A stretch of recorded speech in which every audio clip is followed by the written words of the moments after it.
ಪಿತನ ಸುತನ ಮತ್ತು ಪವಿತ್ರಾತ್ಮನ ನಾಮದಲ್ಲಿ ಆಮೆನ್. ಪ್ರೀತಿಯ ಸಹೋದರ ಸಹೋದರಿಯರೇ, ಈ ಒಂದು ಬೈಬಲ್ ಸಂಗಾತಿ ಒಂದು ವರ್ಷದಲ್ಲಿ ಬೈಬಲ್ ಕಾರ್ಯಕ್ರಮಕ್ಕೆ ನಿಮಗೆ ಸ್ವಾಗತ. ಹೌದು ಪ್ರಿಯರೇ, ಇಂದು ನಾವು ನೋಡಲಿರುವ ಅಧ್ಯಾಯಗಳು ಆದಿಕಾಂಡ 12, 13, ಯೋಬನ ಗ್ರಂಥ 1, 2, ಜ್ಞಾನೋಕ್ತಿಗಳು ಅಧ್ಯಾಯ 1 ವಚನಗಳು 1-7.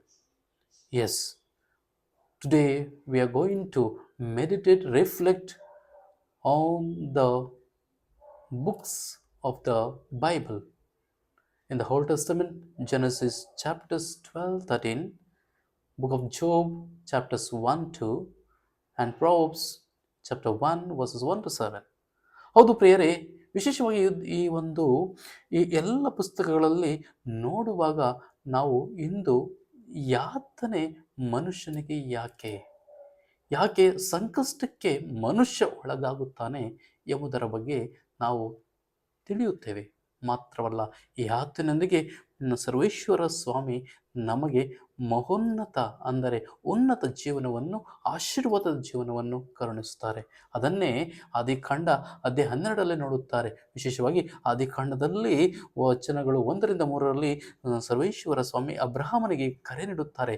ದೈವಿಕ ಕರೆ ಅಬ್ರಹಾಮನಿಗೆ ಸಿಗುತ್ತದೆ. ಮಾತ್ರವಲ್ಲ, ಅಬ್ರಹಾಮನಿಗೆ ಹೇಳ್ತಾರೆ, ನೋಡು, ನೀನು ಇರುವ ಊರ್ ಎಂಬ ಆ ನಾಡನ್ನು ಬಿಡು. ಅವನು ಆ ಊರನ್ನು ಬಿಟ್ಟು ಆರಾನನ್ನು ಬಿಟ್ಟು ಕಾನಾನ್ ನಾಡಿಗೆ ಬರುತ್ತಾನೆ. ಅಲ್ಲಿ ಅವನಿಗೆ ನಿನ್ನ ಜನಾಂಗವನ್ನು ಶ್ರೇಷ್ಠ ಜನಾಂಗವನ್ನಾಗಿ ಮಾಡುತ್ತಾನೆ, ನಿನ್ನ ನಾಮವನ್ನು ಶ್ರೇಷ್ಠ ನಾಮವನ್ನಾಗಿ ಮಾಡುತ್ತೇನೆ, ಹಾಗೂ ನಿನ್ನನ್ನು ಆಶೀರ್ವಾದವಾಗಿ ಈ ಇಡೀ ಎಲ್ಲ ಮನುಕುಲಕ್ಕೆ ನಾನು ಕೊಡುತ್ತೇನೆ. ಹೌದು, ಅವನ ಹೆಸರು ಜನಾಂಗ ಮತ್ತು ಅವನು ಆಶೀರ್ವಾದವಾಗಿ ಎಲ್ಲೆಡೆ ಬೆಳಗಿದ ಅಬ್ರಹಾಮ. ಹೌದು ಪ್ರಿಯರೇ, ಅದೇ ರೀತಿ ಇಂದು ನಮಗೂ ಅಷ್ಟೇ ದೇವರು ಈ ಭರವಸೆಯನ್ನು ಕೊಡುತ್ತಿದ್ದಾರೆ. ಯಾರೆಲ್ಲ ವಿಶ್ವಾಸದಲ್ಲಿ, ಪ್ರೀತಿಯಲ್ಲಿ ಹಾಗೂ ದೈವಿ ಕರುಣೆಯಲ್ಲಿ ಬಾಳುತ್ತಾರೆ ಅವರಿಗೆ ಆಶೀರ್ವಾದ ಖಂಡಿತ ಲಭಿಸಿದೆ. ಅದೇ ರೀತಿ 4:9 ನೋಡುತ್ತೇವೆ, ಕಾನಾನ ನಾಡಿಗೆ ಇವನು ತನ್ನ ಪರಿವಾರದೊಂದಿಗೆ ಮತ್ತು ತನ್ನ ತಮ್ಮನ ಮಗನಾದ ಲೋಟನೊಂದಿಗೆ ಪ್ರಯಾಣಿಸುತ್ತಾನೆ. ಅದೆಲ್ಲವನ್ನು ಬಿಟ್ಟು, ತನ್ನ ಬಂಧು ಬಳಗವನ್ನು, ಆಸ್ತಿ ಪಾಸ್ತಿಯನ್ನು ಪ್ರತಿಯೊಂದನ್ನು ಬಿಟ್ಟು, ಅವನಿಗೆ ಲಭಿಸಿದಂಥ ಎಲ್ಲವನ್ನು ತೆಗೆದುಕೊಂಡು ಕಾನಾನ್ ನಾಡಿಗೆ ಬಂದು ನೆಲೆಸುತ್ತಾನೆ. ಹೌದು, ವಿಶೇಷವಾಗಿ ನೆಲೆಸುವಾಗ ಕಾನಾನ್ ನಾಡಿನಲ್ಲಿ ಬರಗಾಲ ತೀವ್ರವಾಗಿ ವಿಶೇಷವಾಗಿ ಬರುತ್ತದೆ. ಆಗ ಅವನು ಹೋಗುವುದು ಈಜಿಪ್ಟ್ ನಾಡಿಗೆ. ಬರಗಾಲದಿಂದ ಹೊರಬರಲು ಈಜಿಪ್ಟ್ ನಾಡಿಗೆ ಹೋಗುತ್ತಾನೆ. ಅಲ್ಲಿ ಫರೋಹ ರಾಜನು ಇವನನ್ನು ಸ್ವಾಗತಿಸುತ್ತಾನೆ. ಮಾತ್ರವಲ್ಲ, ಇವನ ಮಡದಿಯನ್ನು ನೋಡಿ ಅವಳನ್ನು ಬಯಸುತ್ತಾನೆ. ಆದರೆ ಇದಕ್ಕಿಂತ ಮುನ್ನ ಅಬ್ರಹಾಮ್ ಹೇಳುತ್ತಾನೆ, ಏನಾದರೂ ಆ ರೀತಿ ಆಗಿದ್ದರೆ ನೀನು ಹೇಳು, ನಾನು ಇವರ ಸಹೋದರಿ ಎಂಬುದಾಗಿ. ಆಗ ಆಕೆಯ ಚೆಲುವನ್ನು ನೋಡಿ ಫರೋಹ ರಾಜ ಅವಳನ್ನು ಕರೆಯಲು ಕಳಿಸುತ್ತಾನೆ. ಕೊನೆಗೆ ಫರೋಹನ ರಾಜನು ಯಾವಾಗ ಬಯಸಿದ, ಅವನಿಗೆ ಗಂಡಾಂತರಗಳು ಒಂದರ ಮೇಲೆ ಇನ್ನೊಂದು ಗಂಡಾಂತರಗಳು ಬರುತ್ತವೆ.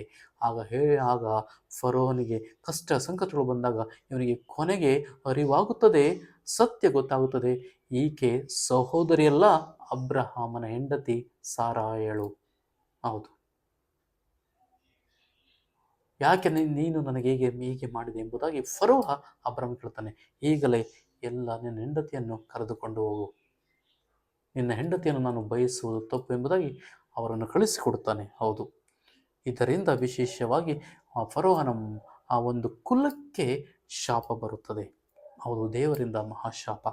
ಅದೇ ರೀತಿ ಆದಿಕಾಂಡ 13 ನಾವು ನೋಡುತ್ತೇವೆ, 1-18 ವಚನಗಳಲ್ಲಿ ಇಲ್ಲಿ ಲೋಟನ ಪರಿವಾರದವರಿಗೂ ಹಾಗೂ ಅಬ್ರಹಾಮನ ಪರಿವಾರದವರಿಗೂ ಘರ್ಷಣೆ, ಜಗಳ.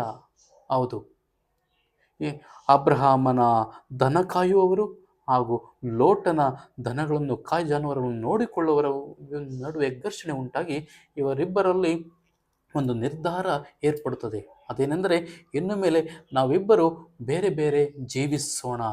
ಅಂದರೆ ನೀನೊಂದು ನಾಡಿನಲ್ಲಿ, ನಾನೊಂದು ನಾಡಲ್ಲಿ. ಅದಕ್ಕಾಗಿ ಲೋಟ ಹೇಳುತ್ತಾನೆ, ನಾನು ಜೋರ್ಡನ್ ನದಿಯ ಫಲವತ್ತಾದ ಬದಿಯಲ್ಲಿ ಜೀವಿಸ್ತೇನೆ.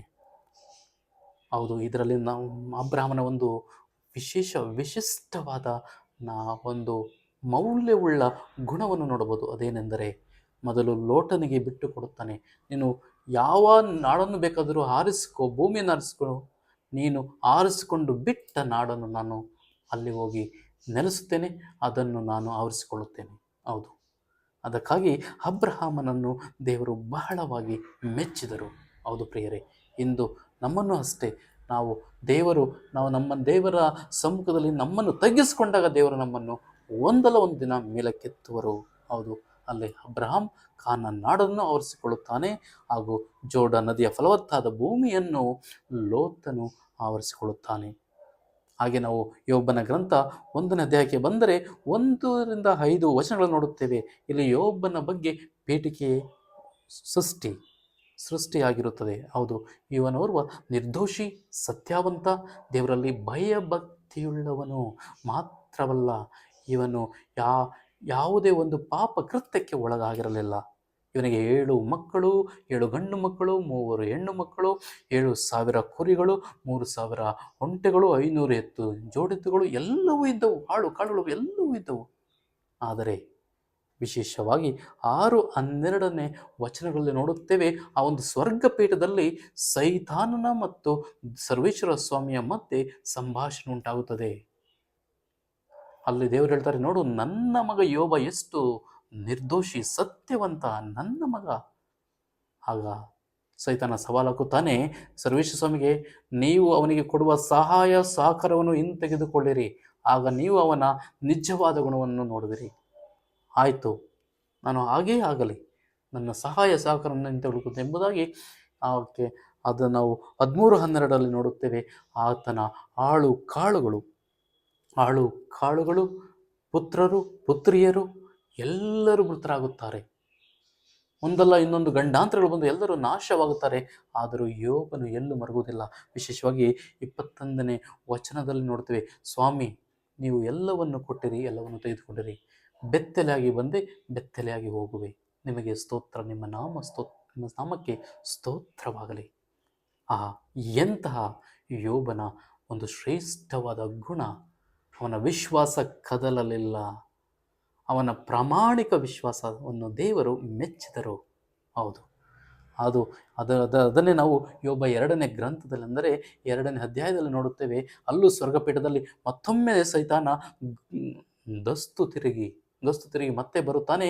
ಸರ್ವೇಶ್ವರ ಸ್ವಾಮಿಯನ್ನು ಅಲ್ಲಿ ಭೇಟಿ ಮಾಡಿದಾಗ ಹೇಳ್ತಾನೆ, ನೋಡು, ನನ್ನ ಮಗ ನಾನೆಷ್ಟು ಕಷ್ಟ, ಸಂಕಟ, ನೋವು, ಆತನ ಮನೆ, ಮಕ್ಕಳು, ಮರಿ ಅಥವಾ ಆಳುಗಳು ಎಲ್ಲವನ್ನು ತೆಗೆದುಕೊಂಡರು, ನಾಶ ಮಾಡಿದರು, ಸತ್ತರು, ನನ್ನ ಯೋಬ ನನಗೆ ನಿಷ್ಠಾವಂತನಾಗಿದ್ದಾನೆ. ಆಗ ಸೈತಾನ ಹೇಳ್ತಾನೆ, ಸ್ವಾಮಿ, ನೀವು ಅವನಿಗೆ ಬರೀ ಅಷ್ಟು ಮಾಡಿದಿರಾ, ಆದರೆ ಇನ್ನೊಂದು ಬಾಕಿ ಇದೆ. ನೀವು ಅವನಿಗೆ ಅವನ ದೈಹಿಕ ಸ್ಥಿತಿಯನ್ನು ಹದಗೆಡಿಸ್ರಿ, ಆಗ ಅವನು ನಿಮ್ಮನ್ನು ಮರೆಯುತ್ತಾನೆ. ಅಂತೆಯೇ ಆಗಲಿ ಎಂದು ಸರ್ವೇಶ್ವರ ಸ್ವಾಮಿ ಬಿಡುತ್ತಾರೆ. ಹೌದು, ಆಗ ಸೈತಾನನ ಆ ಒಂದು ಅಪ್ಪಣೆ ಮೇರೆಗೆ ನೀನು ಏನು ಬೇಕಾದರೂ ಮಾಡು, ಆದರೆ ಅವನ ಸಾವನ್ನ ಅಧಿಕಾರ, ಅವನ ಜೀವದ ಮೇಲೆ ಅಧಿಕಾರ ನಿನಗಿಲ್ಲ. ಹೌದು, ಅಂದಿನಿಂದ ವಿಶೇಷವಾಗಿ ಯೋಬನಿಗೆ ಮೈ ಮೇಲೆಲ್ಲ ಕುರೆಗಳು, ಭಯಾನಕ ಕುರೆಗಳು, ಯಾತನೆ, ನೋವು, ಗುಂಡಿಯಲ್ಲಿ ಕುಳಿತು ಅಳುತ್ತಿರುತ್ತಾನೆ, ಯಾತನೆ ಪಡುತ್ತಾನೆ. ಆಗ ತನ್ನ ಮಡದಿ ಅವನನ್ನು ದೂಷಿಸ್ತಾಳೆ, ನಿಂದಿಸ್ತಾಳೆ. ಯಾಕೆ ನೀನು ದೇವರನ್ನು ದೂಷಿಸಿ ಸಾಯಬಾರದು? ಅಷ್ಟೇಕೆ ಅವನ ಮಿತ್ರರು ಸಹ ಅವನನ್ನು ನೋಡಲು ಬರುತ್ತಾರೆ. 11-13 ವಚನಗಳಲ್ಲಿ ಎಲೀಫಜ, ಬಿಲ್ದದನು, ನಾಮಾತ್ಯನು, ಈ ಮೂವರು ಸ್ನೇಹಿತರು ಬರುತ್ತಾರೆ. ಒಂದೆಡೆ ಇವರಿಗೆ ಭಯ, ಇನ್ನೊಂದೆಡೆ ಆಶ್ಚರ್ಯ, ಮತ್ತು ಇನ್ನೊಂದೆಡೆ ಮರುಕ, ದುಃಖ. ಹೌದು, ಇವರು ಸಹ ಒಂದೆಡೆ ಇವನಿಗೆ ಸಹಾಯವಾಗುತ್ತಾರೆ, ಬಟ್ ಇವರು ಅದೇ ರೀತಿ ತನ್ನ ಯೋಬನ ಮಡದಿಯಂತೆ ಇವರು ಸಹ ವರ್ತಿಸುತ್ತಾರೆ. ಹೌದು ಪ್ರಿಯರೇ, ಇಲ್ಲಿ ನಾವು ನೋಡಬೇಕಾದದ್ದು, ಯೋಬನು ಅಷ್ಟು ಕಡು ಯಾತನೆ ಪಟ್ಟರೂ ಅವನು ಎಂದಿಗೂ ದೇವರ ವಿಶ್ವಾಸಕ್ಕೆ ಅವನು ಭಂಗ ತರಲಿಲ್ಲ. ಬದಲಾಗಿ ಧೈರ್ಯವಾಗಿ ನಿಂತ ಯೋಬ. ಹಾಗೆ ಮುಂದುವರೆದು ಜ್ಞಾನೋಕ್ತಿಗಳಿಗೆ ಬಂದರೆ, ಅಧ್ಯಾಯ 1 ವಚನ 1ರಿಂದ 7 ನೋಡುತ್ತೇವೆ, ಈ ಒಂದು ಜ್ಞಾನೋಕ್ತಿಗಳ ಉದ್ದೇಶ ಓರ್ವ ಸಾಮಾನ್ಯ ವ್ಯಕ್ತಿ ಹೇಗೆ ಜ್ಞಾನದಲ್ಲಿ, ಸತ್ಯದಲ್ಲಿ, ಪ್ರೀತಿಯಲ್ಲಿ ಪ್ರವರ್ಧಿಸಬೇಕು ಮತ್ತು ಅರ್ಥಗರ್ಭಿತ ಜೀವನವನ್ನು, ಪ್ರಾಮಾಣಿಕ ಜೀವನವನ್ನು ಬದುಕಬೇಕೆಂಬುದಾಗಿ ಈ ಜ್ಞಾನೋಕ್ತಿಗಳನ್ನು ಬರೆಯಲಾಗಿದೆ.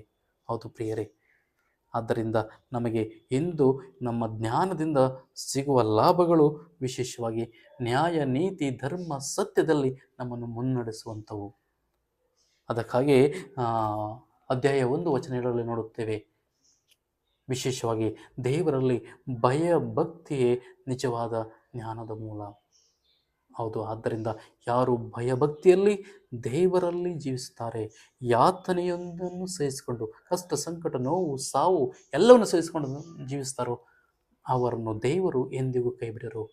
ಇದರಲ್ಲಿ ದೇವರ ಪ್ರೀತಿ ನಮಗೆ ಈ ಒಂದು ಲೋಕಕ್ಕೆ ವ್ಯಕ್ತವಾಗುತ್ತದೆ ಹಾಗೂ ದೇವರ ಸ್ವರ್ಗ ಸಾಮ್ರಾಜ್ಯ ಸಿಗುತ್ತದೆ. ಅದಕ್ಕಾಗಿ ನಾವೆಲ್ಲರೂ ಪಯಣಿಸೋಣ ದೇವರೊಂದಿಗೆ, ಪ್ರಭುವಿನೊಂದಿಗೆ. ಸರ್ವಶಕ್ತ ದೇವರಾದ ಪಿತಾ, ಸುತ ಮತ್ತು ಪವಿತ್ರಾತ್ಮರು ನಮ್ಮೆಲ್ಲರನ್ನು ಆಶೀರ್ವದಿಸಲಿ. ಆಮೆನ್.